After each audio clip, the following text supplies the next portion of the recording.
मंगलम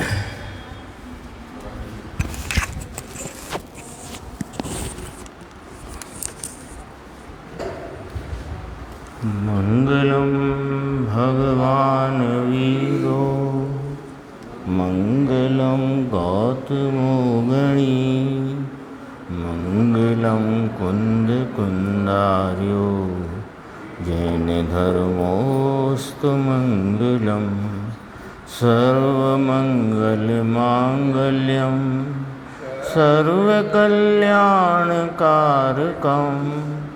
प्रधानं सर्वधर्माणां जैनं जयतु शासनं मंगलमय मंगलकरण वीतराग विज्ञान नमो ताहि जाते भय अरिहंतादि महान करि मंगल करियो महा ग्रंथ करन को काज यात मिले समाज सब पावे निज पद राज।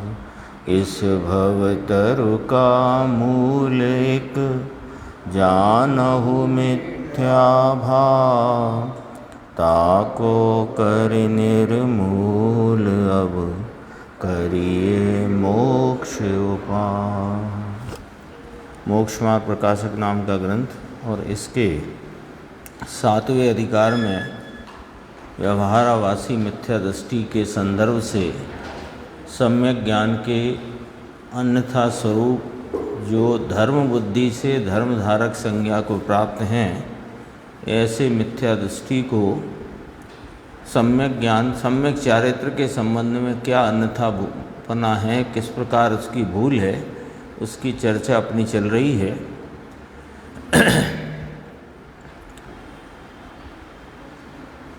इसमें प्रश्न ये आया था, चर्चा चल रही थी, मूल ग्रंथ में ही है, अपना पेज नंबर 245 नीचे, कि पाप के कारण रागादिक को तो हे जानकर छोड़ता है, परंतु पुण्य के कारण रूप प्रशस्त राग को उपादेय मानता है, उसकी वृद्धि का उपाय करता है।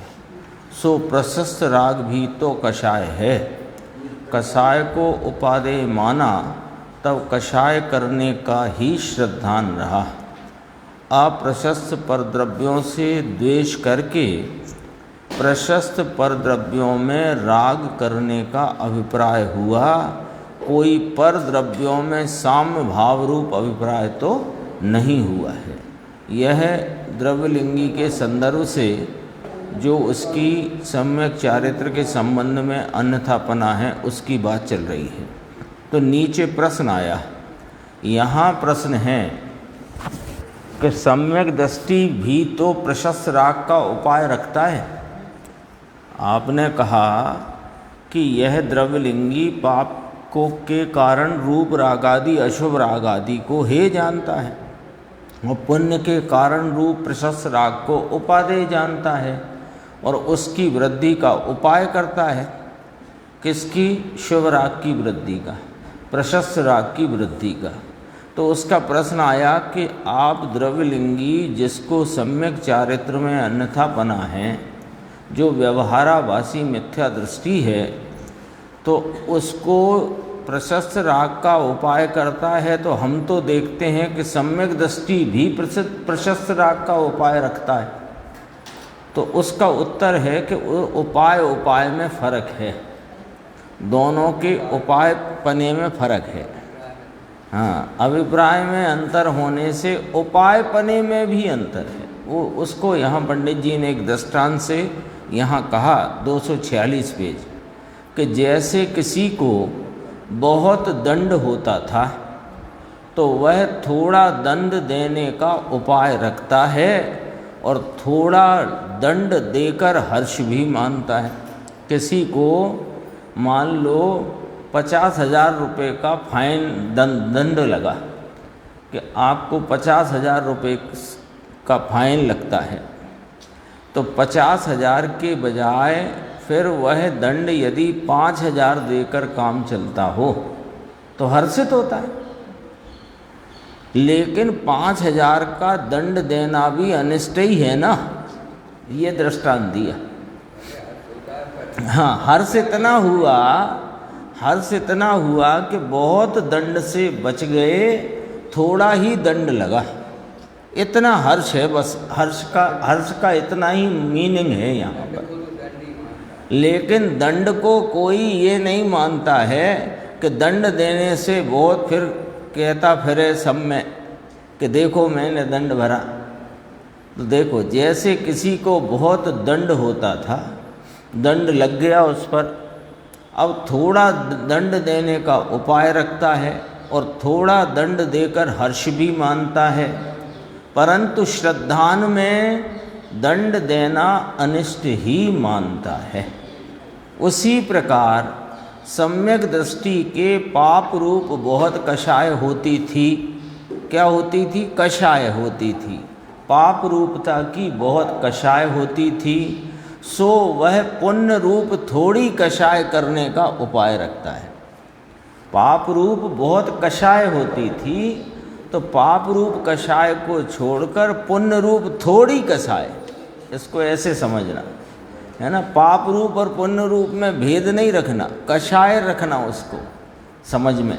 तो हाँ, तो तीव्र कषाय रूप, पाप कषाय रूप बहुत कषाय होती थी, सो वह हाँ जो भी थी उसमें तीव्रता थी, सो वह पुण्य रूप थोड़ी कषाय करने का उपाय रखता है। और देखो, थोड़ी कषाय होने पर हर्ष भी मानता है। जैसे पूजा दान आदि का परिणाम हो तो उसमें हर्षित भी होता है, मानता है का अर्थ है हर्षित होता है, परंतु श्रद्धान में कषाय को हे ही मानता है। उसको अपनी कमजोरी से उत्पन्न होने वाला दोष ही मानता है। ठीक है। तथा अब दूसरा उदाहरण, जैसे कोई कमाई का कारण जानकर व्यापार आदि का उपाय रखता है और उपाय बन जाने पर हर्ष मानता है, इस प्रकार द्रव्यलिंगी, ये द्रव्यलिंगी के लिए दृष्टांत है। जैसे दंड वाला दृष्टांत दिया सम्यक दृष्टि के संदर्भ में कि थोड़ा दंड दे करके भी अपने हर्ष होता है उसको, लेकिन श्रद्धान में तो दंड भी अनिष्ट रूप ही जानता है, हे ही मानता है। उसी प्रकार आ गया, सम्यक दृष्टि के पाप रूप बहुत कषाय थी तो पुण्य रूप थोड़ी कषाय करने का उपाय रखता है, थोड़ी कषाय होने पर हर्ष मानता है, परंतु श्रद्धान में कषाय को हे ही मानता है। अब दूसरे उदाहरण में कहा कि धनार्जन कमाई का कारण जानकर कोई व्यापार आदि का उपाय रखता है और उपाय बन जाए, यानी वह व्यापार आदि उसका भली भांति चल जाए, तो उसका हर्ष भी मानता है। उसी प्रकार द्रव्यलिंगी मोक्ष का कारण जानकर प्रशस्त राग का उपाय रखता है। सम्यक दृष्टि उसे दंड रूप जानता है, कषाय की मंदता का भाव, दया दान का परिणाम, उसे वह दंड रूप जानता है।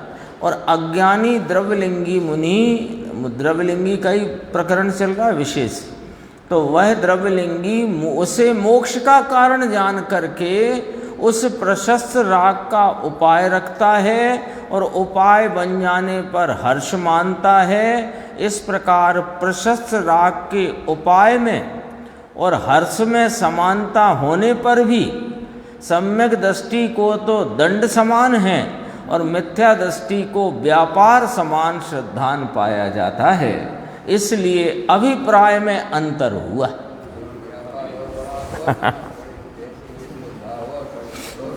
व्यापार उसने किया तो थोड़ा ही था, लेकिन कमाई के लिए किया, कमाई भी बढ़ गई, व्यापार भी बढ़ गया, तो बहुत हर्षित होता है व्यापारी।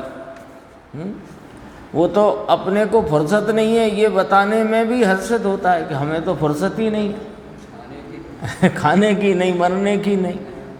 ऐसे बहुत, तो दोनों के अभिप्राय में कितना अंतर है कि वह दंड रूप भाव को दंड रूप जानता है, अनिष्ट रूप जानता है, हे मानता है, तथापि अधिक दंड से कम दंड में हर्षित हो जाता है, बस इतना। और ये तो उस व्यापार के समान कि जितना जितना व्यापार बढ़े उतना उतना हर्षित होता जाता है कि व्यापार बढ़ने से मेरी कमाई बढ़ती है।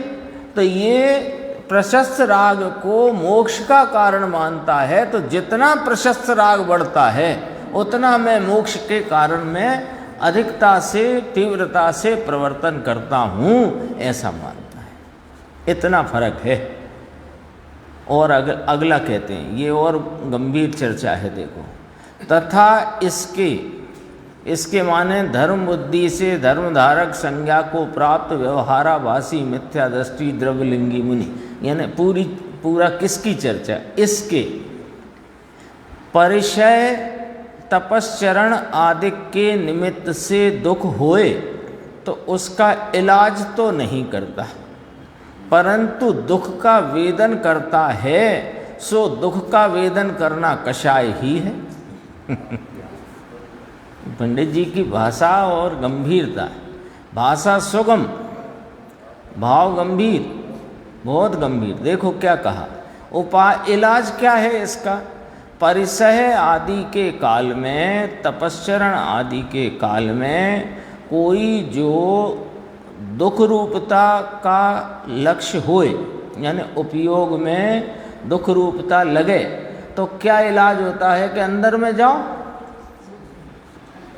इलाज माने अंदर में जाओ। अज्ञानी क्या इलाज करता है? देखो, अज्ञानी जो व्यवहाराभासी नहीं है उसका इलाज होता है प्यास लगे तो पानी पियो, भूख लगे तो भोजन करो, ये इलाज है। वो उसकी बात नहीं है। यहाँ कौन सा इलाज करना चाहिए? धर्म बुद्धि वाला है ना, तो परिसह तपश्चरण आदि के निमित्त से दुख हो उसका इलाज तो नहीं करता। यदि कोई परिचय आ पड़ा है, कोई तपश्चरण आदि के काल में कोई दुख, हाँ, कोई बाह्य संयोगों में ऐसा दुख रूपता किंचित भी जानने में आए तो उससे छूटकर स्वरूप का आलम्बन लेना चाहिए। ये दुख का उसका इलाज है। हाँ हाँ अपने स्वरूप की तरफ आता है। और उपसर्ग से को जीतने का, परिचय जीतने का एक ही इलाज है, स्वरूप की रमणता। तो कहा परंतु वह दुख का वेदन करता है। वो दुख का वेदन, जैसे परिचय, अब यहाँ जैसे कोई मच्छर काट रहा है तो हम नहीं उड़ा रहे मच्छर, काटने दो। तो मच्छर काटने से जो पीड़ा रूप दुख है, उस दुख का वेदन करता हुआ समझता है कि यदि मैं दुख को बहुत शांति से सहन करूँगा तो मेरे मोक्ष का कारण पना बरतेगा, ऐसा मानता है। देखो, हमने कषाय नहीं की, कषाय नहीं की माने तीव्र नहीं हुई, कषाय तो करी। सो दुख का वेदन करना कषाय ही है। जहाँ वीतरागता होती है वहाँ तो जैसे अन्न गेय को जानता है, उसी प्रकार दुख के कारण गेय को जानता है। सो ऐसी दशा इसकी होती नहीं है, क्योंकि वीतरागता की परिणति है। वीतराग स्वरूप का ठिकाना मालूम है तो उपसर्ग आया मुनिराज पर, तो उपसर्ग जानने में आता है और जानते हुए उसे पर घेय की भांति जानकर अपने स्वरूप में गुप्त हो जाते हैं। तो उनके इस प्रकार की कषाय नहीं होती। किस प्रकार की? कि अब आया है तो सहना तो पड़ेगी, ये कषाय है, ये कषाय का भाव है। दुख आया है, दुख माने दुख का संयोग, उस संयोग आया है और उसमें जुड़ने से दुख है। अब उस दुख को कोई तो बहुत उग्रता, यानी उसके प्रति क्रोध करके सहन करे और कोई उसके प्रति क्षमा करके सहन करे, तो हम तो भैया क्षमा करके सहन करते हैं, ये कषाय है। अब ये पढ़ाई तो अब बाहर पढ़ाओ तो कोई कहेगा कि ये कैसी बातें हैं, क्योंकि जिसको इसका ठिकाना नहीं मालूम, इसकी बात नहीं मालूम, इसका स्वरूप नहीं मालूम, उसको तो यही लगेगा कि कोई तकलीफ़ आ गई है तो उस तकलीफ़ को यदि शांति पूर्वक सहन करो तो बहुत अच्छा है, बहुत तपस्वी है, बहुत महान है। यहाँ कहते हैं है तो कषाय ही भैया, हाँ तो कषाय है ना, तो कषाय है। अब जिसे अकषाय स्वरूप तो ही नहीं मालूम, वो तो उस कषाय को ही अपना स्वरूप जानता है। यही तो मिथ्यात्व है, यही तो मिथ्यात्व है। देखो हाँ, उसका इलाज करता नहीं, इलाज तो यहाँ आना है। हाँ, इलाज कहाँ होता है पता ही नहीं उसे इलाज क्या है, तथा उनको सहता है। वह भी कषाय के अभी सो ऐसी दशा इसकी तो होती नहीं, किसकी, जिसको भी त्रागता है। अब फिर वापस उसी की बात आई, व्यवहाराभासी मिथ्या दृष्टि। उनको सहता है सो वह भी कषाय के अभिप्राय रूप विचार से सहता है। वह विचार ऐसा होता है, कैसा विचार होता है उसको, कि परवस्था से नरकादि गति में बहुत दुख सहन किए, यह परसय आदि का दुख तो थोड़ा है।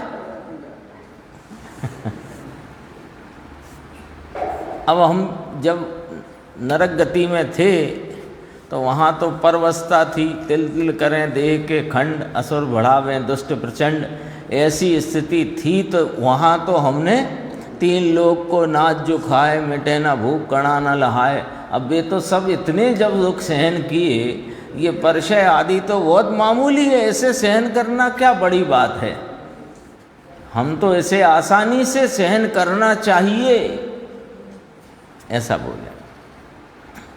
आता भी है वो पाठ में, वो तो एक सामान्य उपदेशात्मक भाव से रचना है। आता ना अनेक अनेक उपसर्ग ऐसे हुए तो तुमरे जिए कौन दुख है, मृत्यु महोत्सव। तो वो तो एक उपदेश की भाषा है, और उधर से वास्तव में उसमें भी जो भावना है वो तो उधर से लक्ष्य हटाकर इधर लाने की ही भावना है। पर अपन शब्दों में बहने वाले तो अपन शब्दों के आधार से अर्थ समझते हैं, जबकि उसमें भी अर्थ यही है, तो तुमरे जिए कौन दुख है, मृत्यु महोत्सव। मृत्यु महोत्सव किसका होता है कि मृत्यु के काल में जो अपने स्वरूप में उत्सव मनाए उसका महोत्सव है। बाकी तो कषाय की दुकानदारी है। अपने को अजर अमर देखे, अनादि अनंत देखे, अविनाशी देखे, ज्ञान स्वरूप आनंद स्वरूप देखे, ऐसा वहाँ अभिप्राय तो उस पाठ का यही है। समाधि मरण पाठ है ना, तो उसका अभिप्राय तो यही है। पर अपन तो शब्दों वाले, एक शब्द यहाँ पढ़ लिया और दूसरे ग्रंथ में वही शब्द पढ़ें तो फिर वो अर्थ मिलाने के चक्कर। अरे लेकिन क्या प्रकरण है, कोई ग्रंथ हो, है ना, किसी लेखक का हो, लेखक नाम किसी ज्ञानी धर्मात्मा का लिखा हो, आचार्य भगवंतों का हो, कोई भी ग्रंथ हो, पहले यह पता करना पड़ेगा कि ग्रंथ कौन है, ग्रंथ का की विषय वस्तु क्या है, फिर वह अधिकार किसका है, अधिकार में यह सूत्र या प्रकरण या वो जो विवरण है वो किस संबंध में चल रहा है, यहाँ आचार्य भगवान या ज्ञानी धर्मात्मा क्या कहना चाहते हैं। इतना नहीं पता तो कभी शब्दों के पीछे दौड़कर अर्थ मिलेगा नहीं। कोई भी हो, गुरुदेव का भी वचन हो, तो क्या सिद्ध करना है यहाँ गुरुदेव को। ये गाथा की टीका का विस्तार करते हैं तो उस टीका में आचार्य भगवान को सिद्ध करना है, वही यहाँ गुरुदेव को सिद्ध करना है। उस दृष्टिकोण से गुरुदेव को पढ़ो, चाहे आचार्य भगवान की टीका पढ़ो, उसके भावार्थकार के भावार्थ को पढ़ो, कोई दिक्कत नहीं है। दिक्कत तो तब आती है जब एक शब्द लेकर के सब तरफ लगाया जाए। इसके लिए हिंदी साहित्य में आता ना, कनक कनक ते सौगुनी, तो अब उसके तो दो अर्थ हैं, बहुत हैं।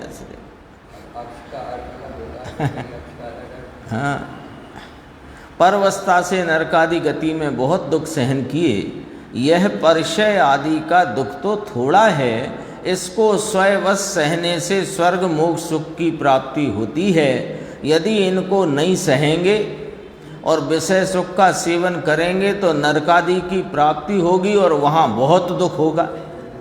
इसलिए इसको सहन करना ही अच्छा है, ऐसी उसका अभिप्राय और मान्यता है। इत्यादि विचारों से परिचयों में अनिष्ट बुद्धि रहती है। देखो अब पॉइंट कहाँ पहुँचा, पूरी चर्चा का पॉइंट ये पहुँचा कि जो कोई परिचय आ पड़ा, शीत परिचय अथवा गर्मी का कि दंश मशक है, कोई परिचय आ पड़ा तो ज्ञानी क्या करे कि उसको उससे लक्ष्य छोड़कर जाना परगे की भांति, और उसको उसका लक्ष्य छोड़कर स्वरूप का आलम्बन लेता है।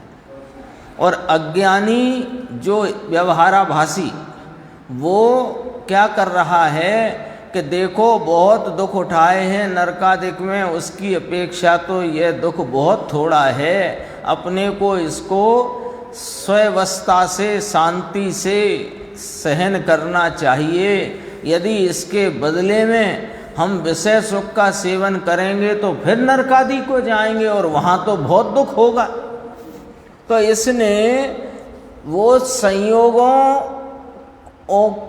पर लक्ष्य, संयोग है ना, तो पर वस्तु संयोगों को अनिष्ट जानता है, उनके प्रति अनिष्ट बुद्धि है।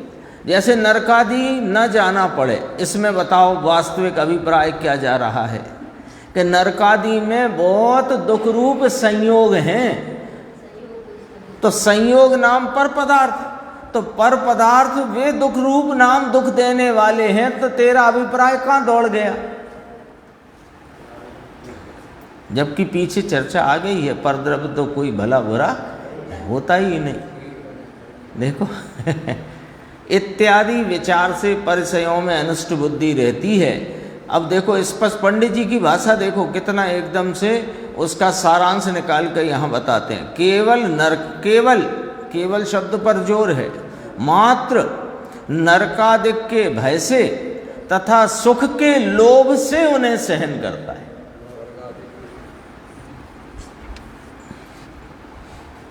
गजब है भैया। क्या है कि अंतरंग वस्तु जो आलम्बन भूत है, जिसके आलम्बन मात्र से ही आनंद की प्राप्ति होती है और जिसके आलम्बन से ही विशेष विशेष आनंद और विशेष विशेष वीतरागता की प्राप्ति होकर पूर्णता की प्राप्ति होती है, उसका जब तक पता नहीं लगाएंगे, उसके तरफ की रुचि नहीं जगाएंगे, उसको जानने के लिए अंतर में बहुत धगस रूप जिज्ञासा नहीं होएगी, तब तक यही पढ़ाई पढ़ते रहेंगे और इसी प्रकार ऊपर नीचे होते रहेंगे। यही किया है। देखो कितना उसके अंतरंग अभिप्राय का एक्सरे है ये पंडित जी के द्वारा। केवल नरकादिक के भय से तथा सुख के लोभ से उन्हें सहन करता है। क्यों कि अभी जो परिचय या इस प्रकार के प्रतिकूल संयोग आ पड़े हैं, इनके कारण से जो पीड़ा का भाव है उसे मैं जितनी शांति से सहन करूँगा तो वो उससे मुझे आगे के भव में वह पीड़ा उस प्रकार की नहीं उठानी पड़ेगी, ऐसे लोभ में पड़ा हुआ है। स्वर्ग का लोभ, नरकादि का भय, बस चार गति में एक ही तो खेल है, उन्हें सहन करता है। इसके बदले यदि मैं वो जो पीड़ा को मिटाने का कोई विषय सेवन रूप उपाय करूँगा तो उससे तो मुझे पाप बंद होगा, तो उससे नरकादिक गतियाँ मिलेंगी, तो उसका भय है। और मैं शांति से सहन करूँगा, क्रोध आदि न करता हुआ, कषाय की मंदता में रहता हुआ सहन करूंगा तो स्वर्गाधिक मिलेंगे। सो यह सब कषाय भाव ही है। इसको काय में डाला? कषाय भाव में। ऊपर जो चर्चा थी, दुख का वेदन करना कषाय है, दुख का वेदन करना कषाय, दुख को सहन करता हुआ लोभ के कारण दुख को सहन करता हुआ शांति से, ये भी कषाय है। बोलो ये वाली बात कौन सुनेगा? और अभी और सुनो। तथा ऐसा विचार होता है कि जो कर्म बांधे थे भैया वे भोगे बिना नहीं छूटते, इसलिए मुझे सहने पड़ेंगे। अब अपन नहीं बांधे हैं तो अब उसका उदय आया है तो अपने को ही भोगना पड़ेंगे, सहन करना पड़ेंगे। सो शांति से भोग लो, शांति से सहन कर लो। पर शांति माने कौन? शांति माने ये, इस शांति स्वरूप गुफा में आकर सहन करो तो वास्तव में वे उदयागत होकर के खिर जाएंगे। हाँ, और तुम कषाय की मंदता करते हुए नरकादिक के भय और स्वर्गादिक के लोभ में रहकर उनको सहन करते हो। हमने ही बांधे थे, हमको सहने पड़ेंगे, तो तुम कषाय में ही पड़े पड़े उनको सहन कर रहे हो तो नए बांधोगे, वे तो उदयागत होंगे ही। उनका तो स्थिति पूरी हुई है, अपने अनुभाग सहित वे तो उदयगत होंगे ही। बात तो ठीक है, लेकिन शांति के साथ, एक शब्द आया ना, शांति के साथ सहन करो। सहन करो माने उन्हें जान लो और शांति की गुफा में आ जाओ। सो ऐसे विचार से, कैसे विचार से कि हमने कर्म बांधे थे वे भोगे बिना नहीं छूटते, ऐसे विचार से कर्म फल चेतना रूप प्रवर्तता है। जबकि यहाँ अवसर है ज्ञान चेतना रूप प्रवर्तन का। कर्म फल चेतना, अपना तो विषय चल रहा है ना समय सार, सर्वविशुद्ध ज्ञान अधिकार। कर्म फल चेतना, कर्म बांधे थे उनमें उनके निमित्त से संयोगों का लक्ष्य करके उसमें हर्ष शोक भाव से प्रवर्तन करता है, ये कर्म फल चेतना रूप प्रवर्तन है। तथा पर्याय दृष्टि से जो परशय आदि रूप अवस्था होती है उसे अपने को हुई मानता है। कितनी भूल है इसकी। अपने को लगे कि इसमें कहाँ मिथ्यात्व है, मिथ्यात्व ही मिथ्यात्व का गरल भरा हुआ है। बोलो, लगता तो ऐसे है कि इसमें कहाँ मिथ्यात्व है। ये तो कषाय की मंदता में प्रवर्तन करते महातपस्वी हैं कि महात्यागी हैं कि बड़े धर्मात्मा हैं आदि इत्यादि, लेकिन अंदर कषाय का जहर भरा है, अंदर वो मिथ्यात्व का। देखो कितने तरह से यहाँ बात घटित हुई। दुख का वेदन करना कषाय है और कषाय को अपना मानना ये मिथ्यात्व है। एक, दुख का सहन करता हूँ तो नरकादिक की, वो यदि विषय सेवन करूँगा तो नरकादिक की प्राप्ति होगी, इसलिए उसको सहन करता है, ये भी कषाय है। और इस कषाय में एकत्व करे तो क्या है, वो मिथ्यात्व है। फिर कर्म बांधे थे वे भोगे बिना छूटेंगे नहीं, सो ऐसे विचार से कर्म फल चेतना रूप प्रवर्तता है। तो कर्म फल चेतना रूप प्रवर्तता हुआ अपने को ऐसा ही श्रद्धान करता है उस हर्ष शोक के भाव से, तो ये मिथ्यात्व है। और चलो, पर्याय दृष्टि से जो परिचय आदि रूप अवस्था होती है उसे अपने को हुई मानता है।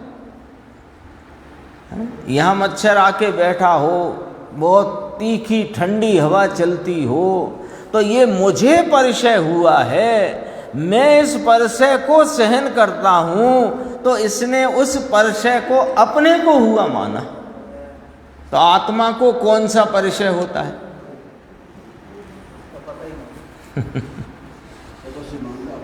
हाँ, त्यागी माने, तपस्वी माने, धर्मात्मा माने, द्रव्य दृष्टि से अपनी और शरीर आदि की अवस्था को भिन्न पहचानता नहीं है।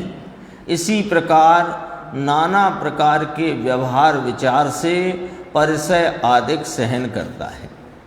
ये कौन? धर्म बुद्धि से धर्म धारक संज्ञा को प्राप्त, वो शब्द डाला नहीं है, वो उसमें समाहित है, गर्वित है वो शब्द, क्योंकि धर्म धारक है नहीं ना, तो धर्म धारक संज्ञा को प्राप्त व्यवहाराभासी मिथ्या दृष्टि, और उसकी विशेष और कहते हैं, तथा उसके राज्य आदिक विषय सामग्री का त्याग है और इष्ट भोजन आदि का त्याग करता रहता है। अब ये एक और प्रकरण लिया, अभी सहन करने का प्रकरण लिया था, इसके पहले वो उसने पूछा था कि सम्यक दृष्टि भी प्रशस्त राग का उपाय करता है, तो उसका प्रकरण लिया कि वह तो दंड की भांति और ये व्यापार की भांति, अभिप्राय में अंतर है। फिर ये सहन करने वाली बात कही। अब देखो आगे कहते हैं कि उसके राज्य आदिक विषय सामग्री का त्याग है, इष्ट भोजन आदिक का त्याग करता रहता है। वह तो जैसे कोई दाह ज्वर वाला वायु होने के भय से शीतल वस्तु सेवन का त्याग करता है। ये कैसे त्याग करा है इसने? विषय सामग्री का, राज्य आदिक विषय सामग्री, राज्य आदिक कह दिया तो छोटी मोटी सब समेट लेना उसमें। राज्य आदिक विषय सामग्री का त्याग है, इष्ट भोजन आदिक का त्याग करता रहता है। वह तो जैसे कोई दाह ज्वर वाला वायु होने के भय से शीतल वस्तु सेवन का त्याग करता है कि भैया अपने को जैसे हो ही नहीं, बहुत बुखार हो, तीव्र ठंड दे के आता हो, बदन तो गर्म होता है ना, तो शीतल वस्तु का सेवन नहीं करता। हमको नहीं, हमको बुखार है, हमको नहीं चलेगा ये। परंतु जब तक शीतल वस्तु का सेवन रुचता है तब तक उसके दाह का अभाव नहीं कहा जाता। रुचता तो वही है नहीं खाने पर भी उसको उसी की लौ लगी रहती है। नहीं, ये तो दृष्टांत दिया दाह ज्वर वाले का। रोगी है, रोग के कारण परहेज करता है, पर परहेज जिसका है उसके प्रति लौ लगी है। अब डायबिटीज वाले से कहा शक्कर नहीं मिलेगी खाने, तो शक्कर का सेवन नहीं करता है, पर शक्कर के प्रति तो आसक्ति और बढ़ती हुई है दूसरों की अपेक्षा। तो उसे कैसे उसका त्याग कहा जाए, ये वाली बात है, ये उदाहरण है। उसी प्रकार राग सहित जीव नरकादि के भय से विषय सेवन का त्याग करता है, परंतु जब तक विषय सेवन रुच रहा है तब तक उसे राग का अभाव नहीं कहा जाता। आपको कैसे पता कि विषय सेवन रुच रहा है? कि देखो ऐसे पता है कि वो ये कहता है मैंने ये विषयों का त्याग किया, मैंने इन विषयों का त्याग किया, मेरे ये विषय का त्याग है, तो विषय की माला जपता है। मेरे इस विषय का त्याग है, हमारे तो गद्दे का त्याग है, हम तो चटाई पे ही, हमारे तो फलाने का त्याग है। तो वो विषयों का सेवन छोड़ा तो है, क्यों?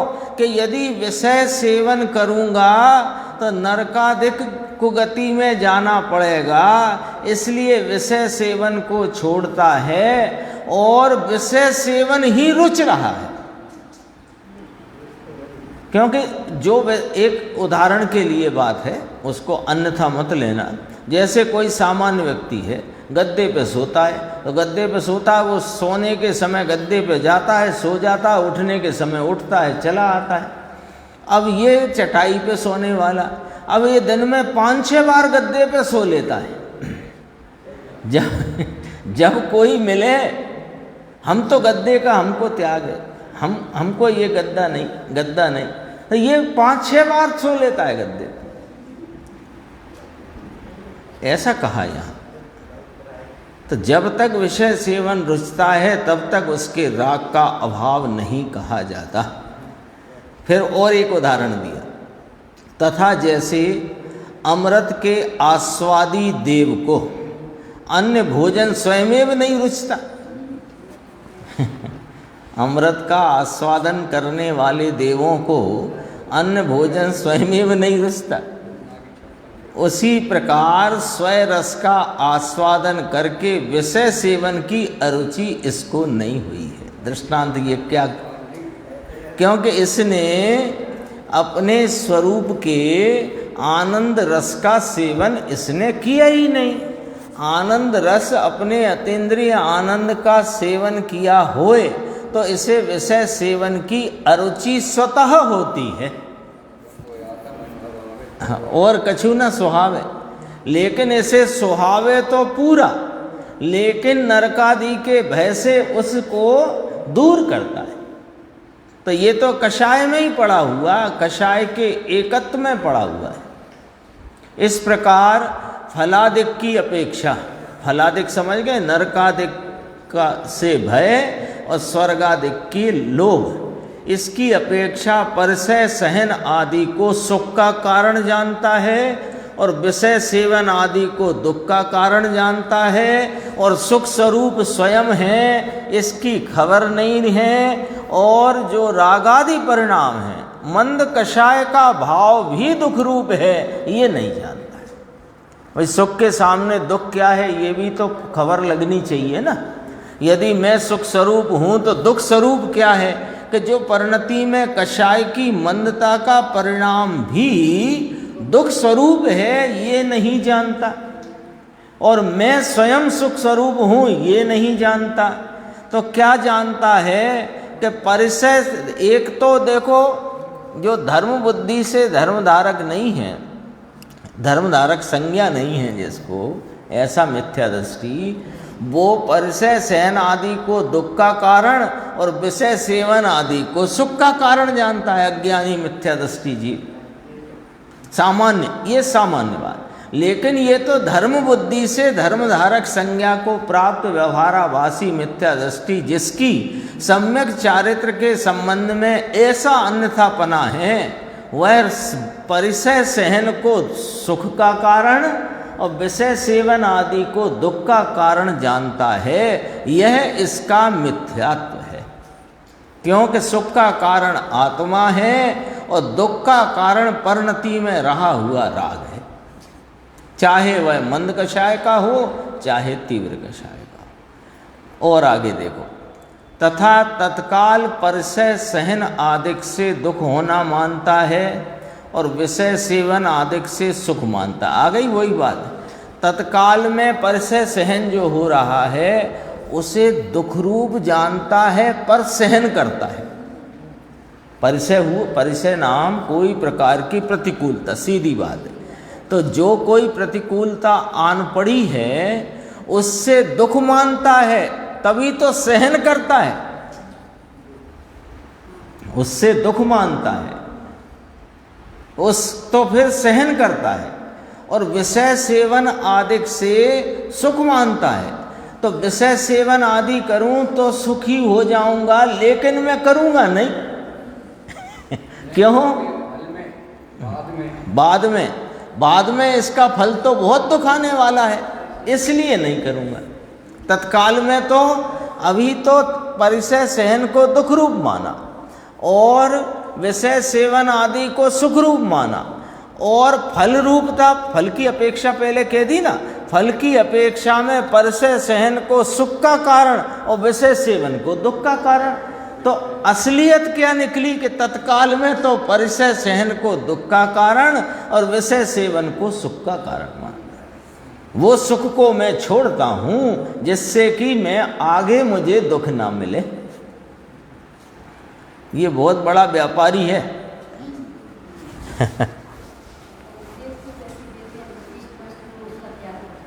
हाँ, ये उपदेश की शैली में ये किसको दिया, कैसे दिया, जिसके वीतरागता वर्तती है उसको उपदेश है। हाँ, तो उपदेश किसको देना है, क्या देना है, ये भूल करके उपदेश देना शुरू हो गया। हाँ अब वो उपदेश अपने अनुसार में ये चीज है कि नहीं है, बस इसको पकड़ना ये नहीं है कि कोई अकेले द्रवलिंगी मुनि कोई बना नहीं, वो तो द्रवलिंगी मुनि तो इसका उत्कृष्ट उदाहरण है। वो यदि बड़े बड़े परिसर सहन करता है, शुक्ल लेस्या रूप कषाय में प्रवर्ता हुआ, तो तू छोटे करके अपने को धर्मात्मा मानता है, तो उनकी दशा तो देख लो। ये वाली बात बताना है, ये वाली बात उसमें। तथा अब देखो, अब लॉजिक है, जिनसे सुख दुख का होना माना जाए, दोनों एक साथ समझना। तत्काल में परिसय सहन को दुख रूप मानता है, विषय सेवन को सुख रूप मानता है। उसके फलादिक की अपेक्षा देखकर परिसय सहन को सुख का कारण मानता है, विषय सेवन को दुख का कारण मानता है। तो जिसमें सुख दुख होना माना जाए, उनमें इष्ट अनिष्ट बुद्धि से राग द्वेष रूप अभिप्राय का अभाव नहीं होता। ये है। जब अब जैसे कहा इष्ट वस्तु का त्याग, तो पहले इष्ट तो तभी हुई ना कि उसके प्रति का राग है। फिर ये राग मैं छोड़ूंगा या इस इष्ट वस्तु को मैं त्याग करूंगा तो मुझे आगे अच्छा सुख मिलेगा। तो अब इसके प्रति द्वेष, पहले इष्ट तो तभी कहलाई ना जब उसके प्रति का राग है, लेकिन इसके सेवन करते रहने से मुझे आगे बहुत दुख मिलने वाले हैं, तो इसको अभी अनिष्ट जानता है, तो तत्काल की अपेक्षा इष्ट मानता है, फल की अपेक्षा अनिष्ट मानता है। तो इष्ट अनिष्ट का दूसरा नाम ही तो राग द्वेष है। ये पंडित जी ने यहाँ कहा कि इष्ट अनिष्ट बुद्धि से राग द्वेष रूप अभिप्राय का अभाव नहीं होता, और जहाँ राग द्वेष है वहाँ चारित्र नहीं होता। ये तो सीधा फार्मूला है, वीतरागता ही चारित्र है, तो राग द्वेष अचारित्र है। इसलिए यह द्रव्यलिंगी विषय सेवन छोड़कर तपश्चरण आदि करता है, तथापि असंयमी ही है। क्यों असंयमी है? कि वो अब इस पे पूरे द्रव्यलिंगी के विषय सेवन छोड़ने पर वो चारों घटाओ कि तत्काल में विषय सेवन को सुख का कारण मानता है, फलादिक की अपेक्षा दुख का कारण मानता है, इसलिए उनका सेवन छोड़ता है, असंयमी है। क्योंकि चारित्र नहीं है, संयम नाम चारित्र का है। राग देश का भाव वहाँ चारित्र होता नहीं। सिद्धांत में असंयत व देश संयत सम्यक दृष्टि से भी इसे हीन कहा है। यानी चौथे गुणस्थान और पांचवें गुणस्थान वाले गृहस्थ की अपेक्षा निरति 4 व्रतों का पालन करने वाला द्रव्यलिंगी मुनि हीना है, ये कहा है सिद्धांत में, जिनेन्द्र परमात्मा के सिद्धांत में। क्योंकि उनके चौथा पांचवा गुण स्थान है और इसके पहला गुण स्थान है। अब ये थोड़ा सा देखना, यहाँ कोई कहता है कि असंयत व देश संयत सम्यक दृष्टि के कषायों की प्रवृत्ति तो विशेष है, नाम अधिक है।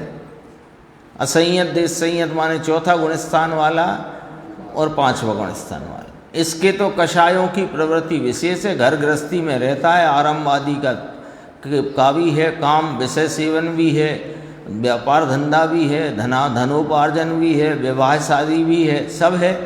इसके तो कषाय की प्रवृत्ति अधिक है, विशेष है, नाम अधिक है। हाँ, अभी सिद्धांत ग्रंथ से घटाएंगे इसको, सिद्धांत से, करणानी योग से घटाएंगे। द्रव्यलिंगी मुनि के तो ऐसी कषाय है नहीं, और जो है वो बहुत थोड़ी है, मंद कषाय। इससे असंयत व देश संयत सम्यक दृष्टि, तो अब वो फल बता रहा है पूछने वाला कि असंयत और देश संयत सम्यक दृष्टि तो 16वें स्वर्ग पर्यंत ही जाते हैं, और द्रव्यलिंगी वो तो अंतिम ग्रेवेक पर्यंत जाते हैं।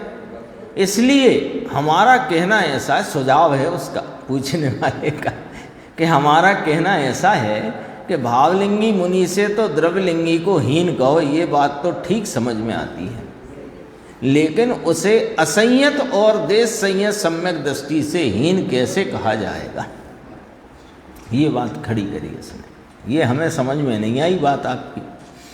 कितनी कषायों की प्रवृत्ति है असंयत, असंयत में कोई ले लो, भरत चक्रवर्ती को ले लो, सब समझ में आ जाएगी कथा।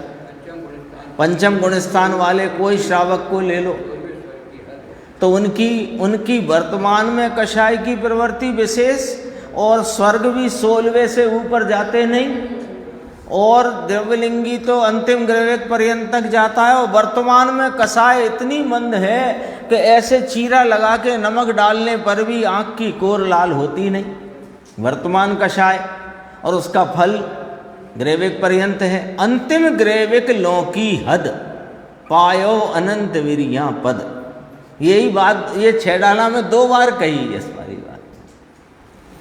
देखो समाधान, असंयत व देश संयत सम्यक दृष्टि के कषायों की प्रवृत्ति तो है, परंतु श्रद्धान में किसी भी कषाय करने का अभिप्राय नहीं है। हाँ, अभिप्राय की बात को यहाँ पंडित जी ने बहुत बारीकी से उठाया है, क्योंकि प्रवृत्ति शारीरिक देह की क्रिया रूप प्रवृत्ति दिखती है, और कषायों के भाव भी परिलक्षित हो जाते हैं। देख, मैं कुछ भी ना बोलूं, किसी से मौन रहूं, तो भी मेरे क्रोध वर्तता है, ऐसा भी परिलक्षित हो जाता है। मेरे अंतर में विनय वर्तती है, ये परिलक्षित हो जाता है मौन रह करके भी।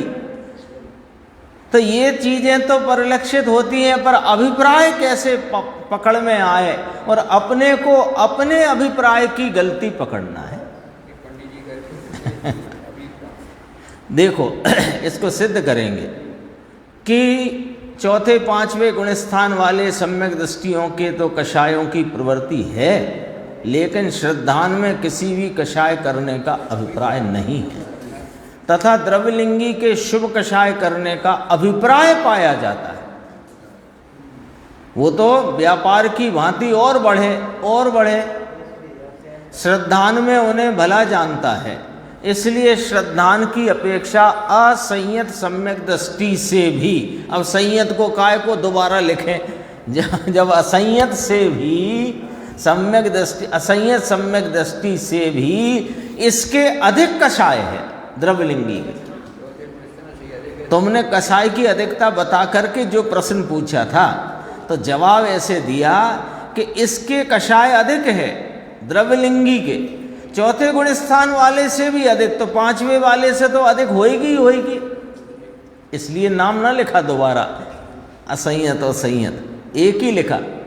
ठीक है, अब देखो द्रव्यलिंगी के योगों की प्रवृत्ति बहुत शुभ रूप बहुत होती है, और अघाती कर्मों में पुण्य पाप बंध का विशेष शुभ अशुभ योगों के अनुसार है। जो अघाती कर्म में पुण्य रूप बंध और पाप रूप बंध का भाव पड़ता है, वो शुभ अशुभ योगों के अनुसार है, इसलिए वह अंतिम ग्रैविक पर्यंत तक पहुंचता है।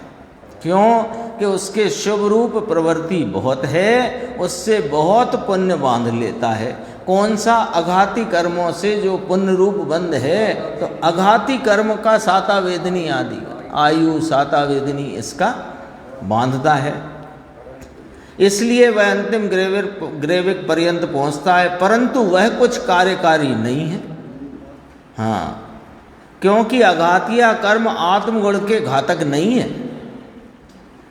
अघातिया कर्म आत्मगुण के घातक नहीं है। यहाँ बिल्कुल कर्णानुयोग से सिद्धि करी। देखो, उनके उदय से उच्च नीच पद प्राप्त किए तो क्या हुआ? अघातिया के उदय में उच्च पद या उससे नीचा पद, उस अभी तो 16वें और 21वें, वो 16वें और ग्रैविक की बीच की बात चलती है, तो उससे उच्च नीच पद प्राप्त किए तो क्या हुआ? वे तो बाह्य संयोग मात्र संसार दशा के स्वांग हैं, आप स्वयं तो आत्मा हैं, इसलिए आत्मगुण के घातक जो घातिया कर्म हैं उनकी हीनता कार्यकारी है, आत्मगुण के घातक जो निमित्त कहे गए घाती कर्म, उन वे हीन पड़े तो कार्यकारी है, ये कहा। तो उन घातिया कर्मों का बंध तो बाह्य प्रवृत्ति के अनुसार है नहीं, वो काय से चल रहा है कि वह अंतरंग कषाय शक्ति के अनुसार है। यहाँ इसलिए ऊपर योगों की प्रवृत्ति को लिया घातिया है ना, और यहाँ कषाय शक्ति की बात करी। ये जो फर्क है वो ध्यान में रहना, इसलिए इतनी अंतरंग कषाय शक्ति के अनुसार घातिया कर्मों का बंध होता है। इसलिए द्रव्यलिंगी की अपेक्षा असंयत तथा देश संयत सम्यक दृष्टि के घाती कर्मों का बंध थोड़ा है, क्योंकि उसके कषाय शक्ति हीन हो गई है। असंयत के अनंतानुबंधी कषाय शक्ति खत्म हो गई है, और देश संयत के अनंतानुबंधी और अप्रत्याख्यानावर्णी शक्ति समाप्त हो गई है। देखो, द्रव्यलिंगी के तो सर्वघाती कर्मों का बंध बहुत स्थिति और बहुत अनुभाग सहित होता है, उसके तो घाती कर्म का बंध ज्यादा हो रहा है द्रव्यलिंगी के। और संयत और असंयत, वो संयत सम्यक दृष्टि और देश संयत, असंयत सम्यक दृष्टि और देश संयत सम्यक दृष्टि, इनके कषाय शक्ति मिट जाने से उनके घाती कर्मों का बंध कम हो रहा है। देखो, और असंयत देश संयत सम्यक दृष्टि के मिनत मिथ्यात्व और अनंतानुबंधी आदि कर्मों का तो बंध है ही नहीं, अवशेष जो कषाय शक्ति है उसका बंध होता है, वह भी अल्प स्थिति अल्प अनुभाग वाला होता है। ये एक दिन चर्चा आ गई कि उसकी स्थिति जो है अंतः कोड़ा कोड़ी की होती है, पुण्य सबकी घटेगी।